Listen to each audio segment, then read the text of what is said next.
Kena belajar semua benda tu. Kita tak belajar tu macam saya cerita, setiap saat Allah campak. Orang tak tahu belajar ilmu fardu ain ni, kalau dia tak tahu, dia tak masuk fiqh, berkait dengan puasa, kan, sah batal kita kena tahu semua tu, kan, solat kita tu, kan. Orang yang tak belajar 3 ilmu fardu ain, tauhid, fiqh, tasawuf. Puasa dia masuk fiqh. 3 benda.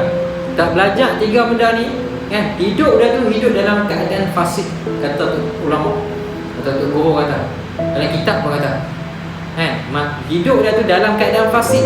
Apa keadaan fasik? Hidup dalam tengah buat maksiat. Sebab tu Allah setiap saat Allah campur dosa. Kita tak tahu, tak cari ilmu. Sekarang ni mudah buka itu ada je kuliah-kuliah. Busy tak mana buat, pergi kerja, saya balik tidur lena, kan, pergi kerja balik tidur, esok bangkit pergi kerja lah.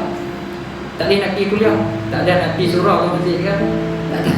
Kalau tak ada pun duduk rumah, buat satu buku nikah untuk tauhid, belajar tauhid, buka kuliah yang khatam, tak apa boleh belajar, kenal. Tu tak belajar 3 ni, belum tu guru kata hidup dia tu dalam keadaan fasik. Kalau mati pun mati dalam keadaan fasik. Mati keadaan fasik tu lagu mana? Mati sama aja kita tengah duk berzina tu, mati lah tu. Tengah duk tegak Arab, mati lah tu. Sama begitu. Mati fasik, mati masik, mati tengah duk buat maksiat. Tu.